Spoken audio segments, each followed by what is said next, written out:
बहुत समय पहले किसी गांव में एक गरीब ब्राह्मण रहता था। वह इतना गरीब था कि परिवार के लिए दो समय का भोजन भी नहीं जुटा पाता था। एक दिन वह धन कमाने की इच्छा लेकर परदेश को चल पड़ा। जरूरत की कुछ चीजें उसने अपने साथ में रख ली। चलते चलते जब वह एक जंगल के रास्ते से गुजर रहा था तो उसे एक कुआं नजर आया। कुएं को देखकर उसे प्यास भी लगने लगी। सो कुएं में उसने जाकर देखा तो उस कुएं में एक शेर, बंदर, सांप और एक आदमी पड़ा था। ऊपर से मनुष्य को झांकता हुआ देखकर शेर बोला, अरे भाई, तुम कौन हो? बड़े ही अच्छे समय पर आए हो। जरा मुझे इस कुएं से बाहर खींच दो। कई दिनों से मैं इस कुएं में पड़ा हूँ। मुझे निकाल कर मुझ पर एहसान कर दो। शेर की प्रार्थना सुनकर ब्राह्मण कहने लगा, ये शेर, क्या तुम मुझे मूर्ख बना रहे हो?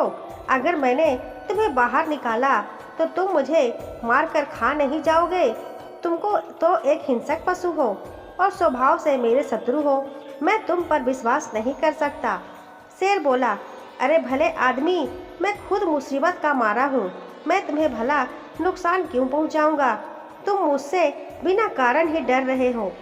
शेर के बार बार प्रार्थना करने पर उस ब्राह्मण को उस पर दया आ गई और वह सोचने लगा, आखिर परोपकार ही पुण्य का काम होता है। शेर बोला, भाई, मैं तुमसे वादा करता हूँ कि मैं तुम्हें किसी तरह का नुकसान नहीं पहुँचाऊँगा और सदा तुम्हारा एहसान मंद रहूँगा। सोच विचार कर ब्राह्मण ने रस्सी डालकर शेर को कुएं से बाहर निकाल दिया।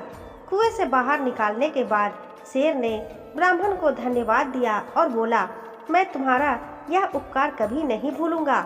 मैं पहाड़ के उस पार रहता हूँ। कभी तुम पर मुसीबत आ जाए तो तुम मेरे पास चले आना।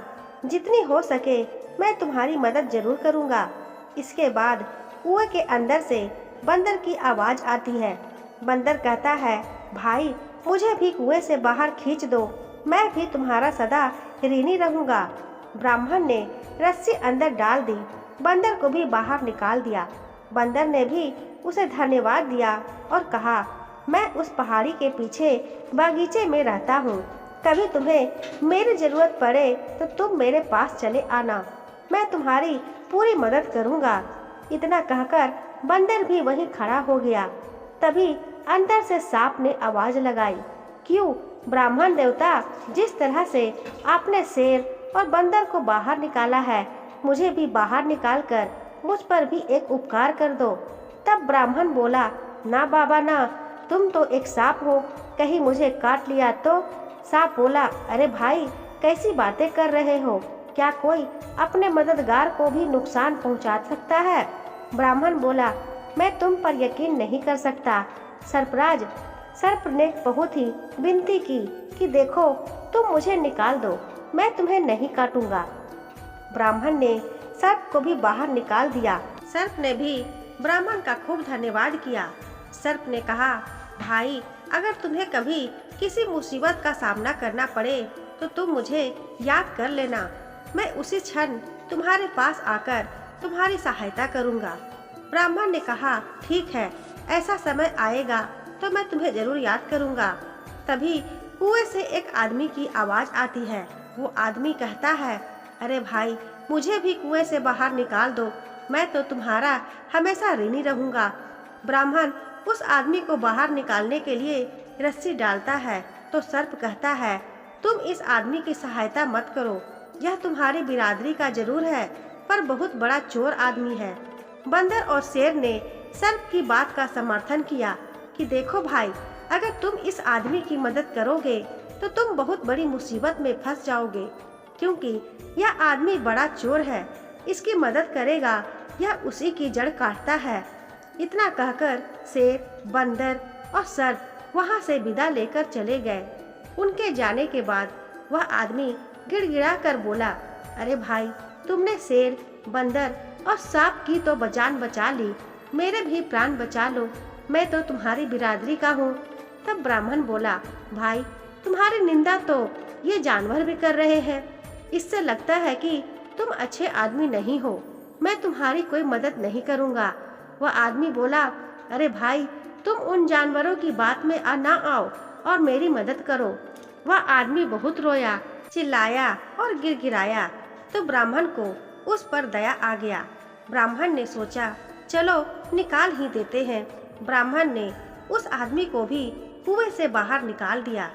उस आदमी ने ब्राह्मण को बहुत धन्यवाद दिया और बोला, हे भगवान, तुमने मुझ पर जो उपकार किया है उसे मैं 7 जन्मों तक नहीं भूलूंगा।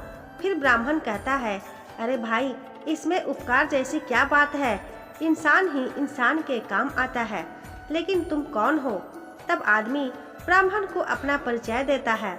हे भाई, मैं एक गरीब सुनार हूँ, पास ही के एक गांव में रहता हूँ। कभी भी मेरे योग्य कोई सेवा हो तो मेरे घर जरूर पधारना। इतना कहकर वह भी चला गया। उस आदमी के जाने के बाद ब्राह्मण ने झोली से लोटा निकाला और कुएं से पानी भरकर पी लिया और अपनी राह पर चल पड़ा। फिर काफी देर तक चलने के बाद एक नगर में पहुंचा। वह शहर में पहुंच तो गया, अब उसे नौकरी की तलाश थी। ब्राह्मण एक सेठ की दुकान पर पहुंचा और सेठ से विनती की कि आप मुझे कोई काम दे सकते हैं। मैं पूरी मेहनत और ईमानदारी के साथ आपका सारा काम करूंगा। तब सेठ कहता है, माफ करना भाई, मेरे पास कोई खाली जगह नहीं है, कोई दूसरी जगह देखो। ब्राह्मण निराश होकर वहां से लौट गया। उसके बाद ब्राह्मण ने नौकरी के लिए खूब भाग दौड़ की, लेकिन उसकी तकदीर ने ही उसका साथ नहीं दिया। तो ब्राह्मण सोचने लगा, अब मैं अपने बीवी बच्चों के सामने क्या मुंह लेकर जाऊंगा। मुझ जैसे बदनसीब को अब आत्महत्या कर लेना ठीक है। इस तरह हताश होकर ब्राह्मण आत्महत्या करने की सोचने लगा। लेकिन तभी उसे शेर, बंदर, सांप और सुनार के बचनों की याद आई और उसने सोचा, क्यों ना एक बार इन्हें भी आजमा के देख लिया जाए, शायद वे मेरी कुछ मदद कर सके। वो आत्महत्या का विचार छोड़कर सबसे पहले बंदर के पास पहुंचा। बंदर ने दिल खोलकर उसका स्वागत किया और खूब जंगल से तोड़कर मीठे मीठे फल खिलाए। बंदर ने कहा, तुम कभी भी मेरे घर चले आना, यहाँ हमेशा तुम्हारा स्वागत होगा। ब्राह्मण ने बंदर से कहा, हे बंदर भाई, मैं जंगल के राजा शेर से मिलना चाहता हूँ, क्या तुम मुझे उसका पता बता सकते हो? तब बंदर कहा, हाँ, क्यों नहीं, तुम पहाड़ी के नीचे चले जाओ, पहाड़ी के उस पार में सबसे पहले शेर का ही गुफा मिलेगी। इतना सुनकर ब्राह्मण वहां से चला गया और शेर की गुफा के पास पहुंचा। जब ब्राह्मण शेर की गुफा के पास पहुंचा तो शेर खुशी से उसका स्वागत करने के लिए आगे आया और बोला, तुम्हें देखकर मुझे बहुत खुशी हुई, बोलो मैं तुम्हारी क्या सेवा करूं? तब ब्राह्मण कहता है, हे भाई, मैं बहुत गरीब हूँ, अगर मुझे कहीं से कुछ धन मिल जाए तो मैं अपने घर लौट जाऊंगा, वरना मेरे लिए खुदकुशी करने के सिवाय कोई रास्ता नहीं है। इतने निराश ना हो मित्र, तुम यही ठहरो, मैं अभी आता हूँ। इतना कहकर शेर अपने गुफा में चला गया। जब शेर गुफा से बाहर निकला तो उसके मुंह में सोने का सुंदर रत्न जड़ित हार था। वह हार ब्राह्मण को देते हुए कहा, लो मित्र, इस हार को बेचकर तुम्हें अच्छे पैसे मिल जाएंगे, तुम्हारी सारी गरीबी दूर हो जाएगी। शेर से वह हार लेकर ब्राह्मण ने उसे धन्यवाद दिया और कहा कि सचमुच तुमने अपना वचन निभाया। इतना कहकर ब्राह्मण ने हार उठाकर शेर से विदा ली। वापस लौटते समय ब्राह्मण का मन खुशी से फूला नहीं समा रहा था। आखिरकार उसकी यात्रा सफल हो गई थी। इस हार को अच्छे दामों में बेचकर मेरे घर लौट जाऊंगा। मुझे वापस घर आया देखकर मेरी बीवी और बच्चे बहुत खुश होंगे। हार की बिक्री से खूब सारा धन मिलेगा। अब हम सुख दिन बिताएंगे। ब्राह्मण सोचता हुआ चला जा रहा था। फिर सोचने लगा कि मैं इस हार को बेचूं तो कहाँ बेचूं। अचानक उसे उस सुनार की याद आई जिसे उसने कुएं से निकाला था। सोचने लगा, मैंने उसकी जान बचाई थी, वह इस मामले में मेरी सहायता जरूर करेगा। ब्राह्मण ने सुनार की मदद लेने का निश्चय किया। वो ब्राह्मण सीधा सुनार के घर पहुंच गया। सुनार ने देखा तो उसका दिल खुश हो गया और कहा, मित्र कैसे आना हुआ? तो जवाब दिया कि मैं तुम्हारे पास एक जरूरी काम से आया हूँ। तो सुनार कहता है, हाँ मित्र कहो, मैं तुम्हारे किस काम आ सकता हूँ? तो ब्राह्मण बोला, भाई मेरे पास एक हार है और मैं चाहता हूँ कि तुम उससे अच्छे दामों में बिकवा दो। इतना कहकर ब्राह्मण अपनी जेब से हार निकालकर उस सुनार के हाथ में थमा दिया। हार देखकर वह सुनार सोचने लगा, यह हार इस ब्राह्मण के पास कहाँ से आया? यह हार तो राजकुमार का है, जो शिकार पर जाने के बाद आज तक वापस नहीं लौटे, और यह हार तो मैंने ही राजकुमार को बना कर दिया था। सुनार सोचने लगा कि राजा ने इस बात की घोषणा कर रखी है कि जो कोई मेरे पुत्र का पता बतलाएगा तो मैं उससे बहुत सारा इनाम दूंगा। सुनार के मन में राजा द्वारा घोषित इनाम का लोभ जाग उठा। अगले ही पल अपनापन जताता हुआ बोला, मित्र मैं तुम्हारी सहायता अवश्य करूंगा, लेकिन इस बारे में मैं किसी अच्छे जौहरी से सलाह लेना उचित समझता हूँ, ताकि तुम्हें अच्छे पैसे मिल सके। इतना कहकर सुनार उस हार को लेकर अपनी जेब में रख लिया और बाहर जाने के लिए तैयार होने लगा और उससे कहा, तुम कुछ देर यहीं ठहर कर आराम करो, मैं तब तक जौहरी से मिलकर आता हूँ। ब्राह्मण बोला, ठीक है मित्र, मैं यहीं बैठता हूँ। फिर सुनार अपनी पत्नी को बुलाकर बोला कि तुम ब्राह्मण देवता की नमाज़बाजी करो, इन्हें भोजन कर बनाकर खिलाओ, जरा मैं बाहर होकर आता हूँ। इतना कहकर सुनार घर से चला गया और सीधा राज दरबार में पहुँचा और राजा को प्रणाम करते हुए बोला, महाराज मैं आपसे एक विशेष काम से मिलने के लिए आया हूँ। तब सुनार राजा को हार सौंपते हुए बोला, यह वही हार है जिसे राजकुमार के लिए स्वयं मैंने अपने हाथों से बनाया था। एक आदमी इसे बेचने के लिए मेरे पास आया है, मैं उस आदमी को अपने घर पर बिठा कर आया हूँ। हार को देखते ही राजा पहचान गया, जरूर वही मेरे बेटे का हथियारा होगा। राजा क्रोध में आग बबूला हो गया और कहने लगा, कौन है वह शैतान जिसने मेरे बेटे की हत्या कर दी और उसका ये हार चुराया? तब सुनार कहता है, राजन वो एक गरीब ब्राह्मण है, वो अभी मेरे घर पर बैठा हुआ है। राजा गुस्से में पागल होते हुए सेनापति को आदेश देता है, सुनार के घर जाकर उस आदमी को तुरंत पकड़कर लाओ। सेनापति तुरंत कुछ सैनिक के साथ जाकर सुनार के घर से उस ब्राह्मण को पकड़ लाता है और राजा के दरबार में पेश कर देता है। राजा ने आदेश दिया कि यह दरिंदा राजकुमार का कातिल है, इसे तुरंत कारावास में डाल दिया जाए। राजा सिपाहियों ने ब्राह्मण को ले जाकर उसे कारावास में डाल दिया। जब सैनिक जाने लगे तो ब्राह्मण विनम्र स्वर में बोला, मुझे राजकुमार का कातिल क्यों ठहराया जा रहा है? मैं तो निर्दोष हूँ। तब सिपाही बोले, अगर तुमने राजकुमार की हत्या नहीं की है तो राजकुमार का हार तुम्हारे पास कैसे आया? जिस सुनार को तुम हार बेचना चाहते हो वो हार उसी सुनार ने राजकुमार को बनाकर दिया था, इसलिए तुम पकड़ में आ गए हो। अब तुम नहीं बच सकते हो। कुछ दिन बाद राजा तुम्हें फांसी की सजा देंगे। इतना कहकर सैनिक वहां से चले गए। सैनिकों के जाने के बाद ब्राह्मण सोचने लगा कि सुनार ने तो मुझे बहुत बड़ी मुश्किल में फंसा दिया। अब मैं क्या करूं?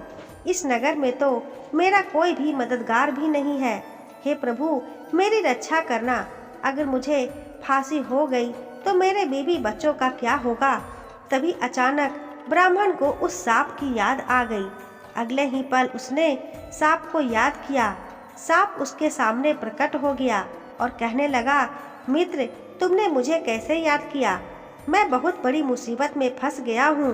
राजा ने मुझे जबरदस्ती कारावास में डाल दिया और एक ऐसे अपराध की सजा सुना दी जो मैंने कभी किया ही नहीं। तब सर्प कहता है, ऐसा क्यों? तब ब्राह्मण ने इस शेर से हार प्राप्त करने से लेकर गिरफ्तार होने तक का सारा किस्सा उस सांप को सुना डाला और करुण स्वर में बोला, मित्र अब तुम मुझे बचाओ। तुमने मुझसे कहा था कि मुसीबत के समय तुम मेरे काम आओगे। अब तो मेरी जान पर बन आई, मेरे लिए इससे बड़ी मुसीबत और क्या होगी।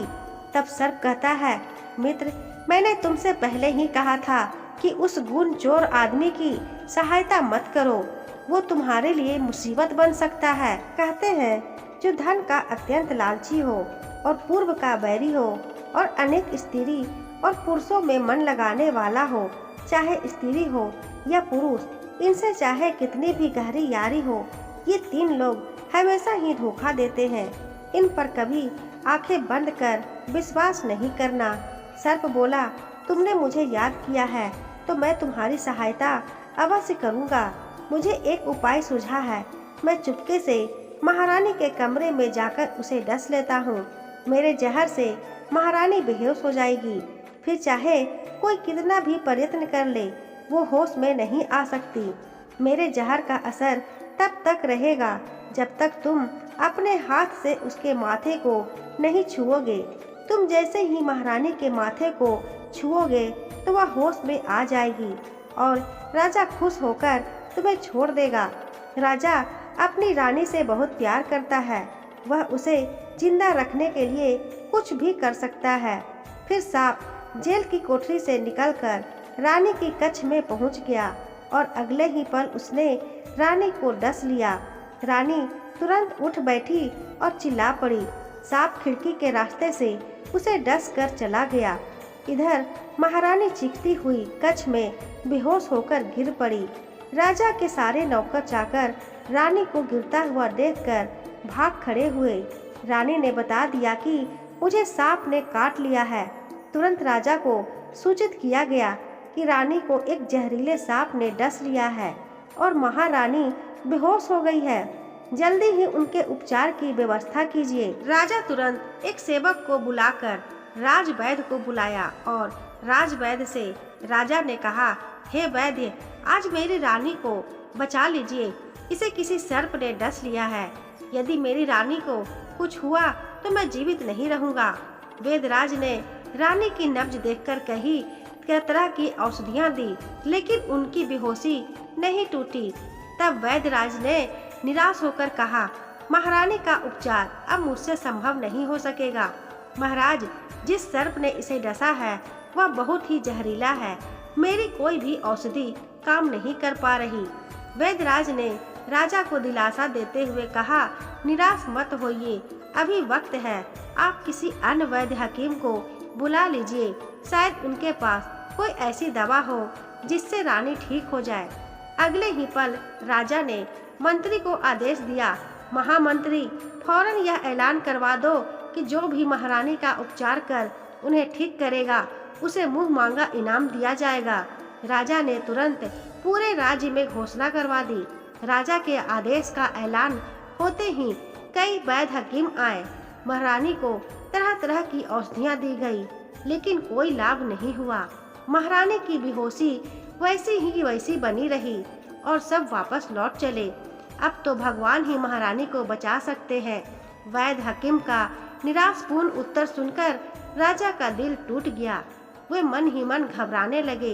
हे भगवान, महारानी पर यह कैसी आफत आन पड़ी। उधर जेल की कोठरी में बंद ब्राह्मण ने राजा का ऐलान सुनकर उसने पहरेदार से कहा, मुझे महाराज के पास ले चलो, मैं महारानी को ठीक कर सकता हूँ। पहरेदार कहता है, अरे ब्राह्मण, जब अच्छे अच्छे वैद्य हकीम भी उन्हें ठीक नहीं कर पाए तो तुम एक हत्यारे होकर उन्हें भला क्या ठीक करोगे। ब्राह्मण ने फिर विनती की, आप एक बार मुझे महाराज के पास ले चलो, मैं सच कहता हूँ, मैं रानी को बचा लूँगा। पहरेदार ने यह खबर राजा को दी। राजा ने तुरंत ब्राह्मण को अपने पास बुला लिया। राजा ने कहा, हे ब्राह्मण, अब शीघ्र मेरी रानी को जहर से मुक्त कर दो। अगर तुम मेरी रानी को नहीं बचा सके तो मैं तुम्हारा सर कटवा दूंगा। ब्राह्मण ने कहा, ठीक है राजन, मुझे मंजूर है। ब्राह्मण के विश्वास दिलाने पर राजा ब्राह्मण को रानी के महल में पहुंचा दिया। ब्राह्मण ने आस्था से अपना हाथ रानी के माथे पर रख दिया। अगले पल रानी बिस्तर से उठ बैठी। उनके बदन का नीलापन गायब हो गया, चेहरा पहले की तरह चमकने लगा। राजा ने कहा, महारानी, आप इस ब्राह्मण की कृपा से जीवित हुई हैं। फिर महाराज ने रानी के जीवित होने की खुशी में ब्राह्मण को क्षमा कर दिया और उससे उसकी असलियत पूछी। तब ब्राह्मण ने सारी बात स्पष्ट रूप से बता दी। राजा ने ब्राह्मण को खूब धन दौलत देकर अपने राज्य से विदा किया और उस सुनार को बुलवाकर उसे जेल में डलवा दिया गया। दोस्तों, आपको ये कहानी कैसी लगी कमेंट करके ज़रूर बताइएगा। कहानी पसंद आई हो तो वीडियो को लाइक करें, शेयर करें। चैनल को अभी तक सब्सक्राइब ना किया हो तो इसी तरह की और कहानियाँ सुनने के लिए हमारे चैनल को सब्सक्राइब जरूर करें। मिलती है एक और नई कहानी के साथ। धन्यवाद।